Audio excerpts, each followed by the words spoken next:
Assalamualaikum warahmatullahi wabarakatuh. Alhamdulillahilladzi arsala rasulahu bil huda wa dinil haq lidhira 'ala dini kullih wa kafa billahi shahida.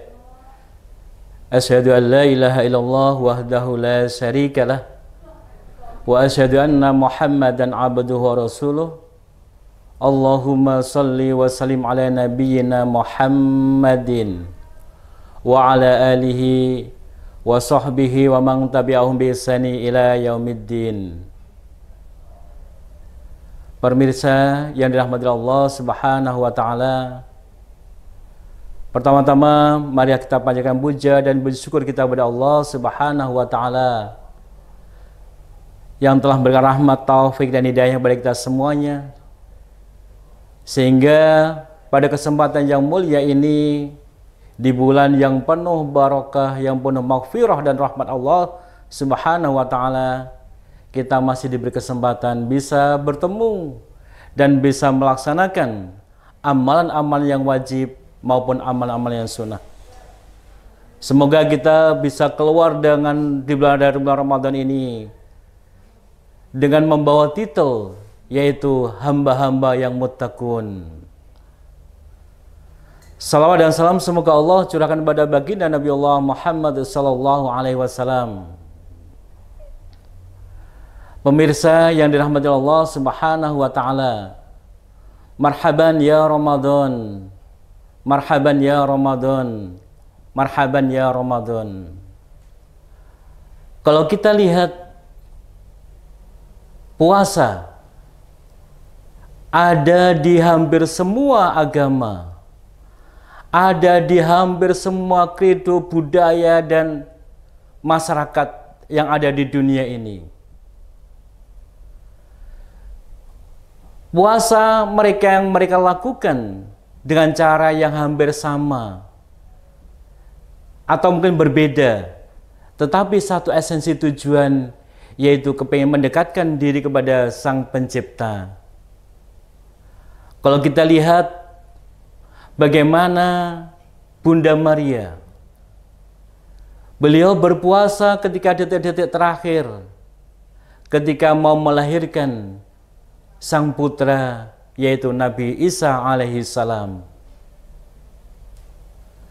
Berpuasa dari omongan-omongan orang-orang Yahudi, orang-orang yang tidak suka pada beliau, dan puasa dari makanan-makanan, sehingga beliau sampai melahirkan sang putra yaitu Nabi Isa alaihi salam. Kemudian kalau kita lihat lagi bagaimana kebiasaan Bunda Maria ini diteruskan oleh sang putra yaitu Nabi Isa alaihi salam. Beliau berpuasa selama 40 hari untuk mendekatkan diri kepada Sang Pencipta yaitu Allah Subhanahu wa taala. Kemudian kalau kita lihat lagi kebiasaan ini terbawa Nabi Musa alaihissalam. Beliau berpuasa 40 hari ketika berada di atas Bukit Tur Sina untuk mendapatkan perintah dari Allah yang terkenal yaitu 10 perintah Allah Subhanahu wa taala. Kalau kita lihat lagi berikutnya, puasa ini ada di hampir semua kebudayaan. Bagaimana orang-orang Yunani kuno, orang Yunani purba, orang Yunani kuno, ketika mau berperang, panglimanya mengatakan beberapa hari sebelum berperang mereka dianjurkan, bahkan diwajibkan untuk berpuasa agar mereka mendapat kekuatan dari Sang Pencipta. Kalau kita lihat lagi seterusnya, bagaimana seorang Pitagoras, seorang filosof yang terkenal, yang menghasilkan rumus Pitagoras, rumus yang dipakai mulai dari anak TK, anak SD, SMP, SMA, perguruan tinggi, sampai orang bekerja, masih menggunakan rumus Pitagoras. Ternyata beliau ini sebelum menghasilkan sebuah rumus Pitagoras yang begitu terkenal, berpuasa kurang lebih selama 40 hari. Kemudian kalau kita lihat lagi bagaimana seorang panglima terkenal yaitu Talut.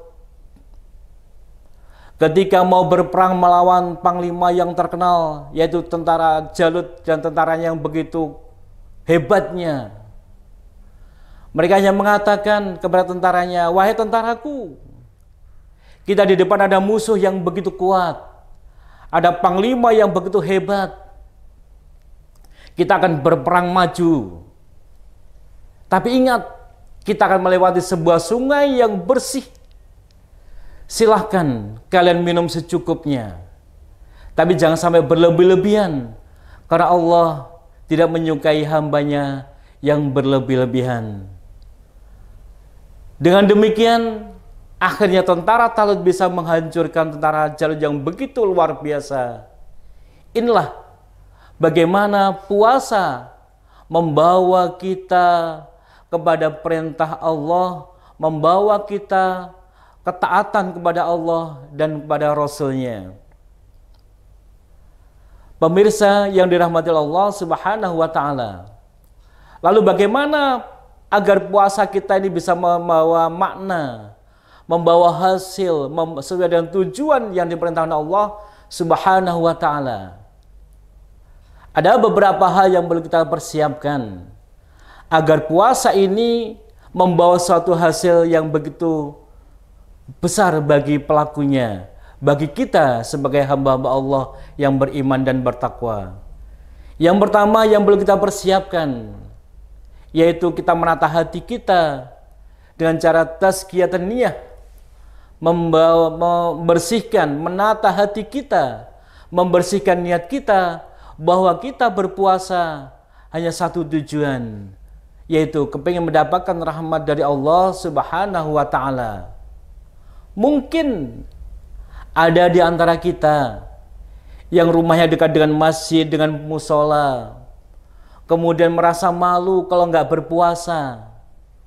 Mungkin kita bekerja di sebuah instansi, di sebuah kantor, yang notabene banyak teman-teman kita yang beragama Islam, banyak teman-teman kita yang berpuasa, kita kemudian tidak berpuasa, merasa malu. Berarti di dalam jiwa kita, di dalam hati kita, niatan ini belum sepenuhnya niat kepada Allah Subhanahu wa Ta'ala. Atau mungkin anak kita yang masih TK, anak kita yang masih SD, yang masih kecil sudah mulai berpuasa, kemudian kita merasa malu, akhirnya kita berpuasa. Berarti di dalam hati kita harus kita tata niat kita, harus kita bersihkan hati kita, bahwa kita berpuasa karena Allah Subhanahu wa Ta'ala, bukan karena siapa-siapa.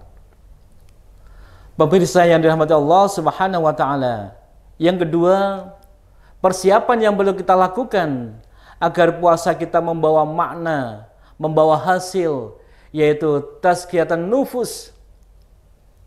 Kita tata badan kita tata fisik kita, agar kita tahu bahwa puasa Ramadan itu adalah puasa fisik. Bahwa puasa itu berbeda dengan kehidupan di luar puasa, yang biasanya kita makan satu hari minimal 3 kali, belum ngopi, belum rokok dan sebagainya. Hal itu ketika masuk di bulan Ramadan kita pangkas.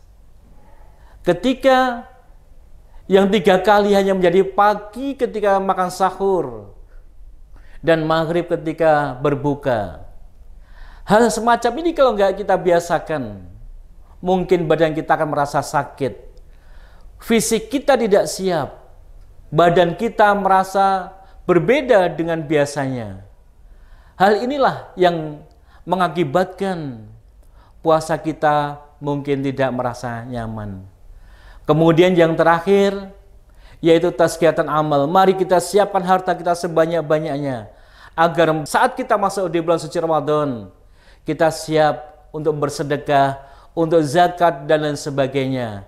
Karena inilah tujuan dari kita berpuasa di bulan suci Ramadan. Hadirin pemirsa yang dirahmati Allah Subhanahu wa Ta'ala, itulah beberapa hal yang harus kita siapkan agar puasa kita betul-betul membawa makna, betul-betul membawa hasil yang sebagaimana Allah sebutkan di dalam surah Al-Baqarah ayat 183. A'udzubillahi minasyaitonirrajim. Bismillahirrahmanirrahim. Ya ayyuhalladzina amanu kutiba alaikumusiyam kama kutiba alal ladzina min qablikum la'allakum tattaqun. Yaitu tujuan semua adalah la'allakum tattaqun, yaitu menjadi hamba-hamba yang bertakwa. Yang tidak ada balasan bagi orang yang bertakwa hanya satu, yaitu surga yang luasnya antara langit dan bumi. Semoga ada guna dan manfaatnya. Billahi taufiq wal hidayah. Wassalamualaikum warahmatullahi wabarakatuh.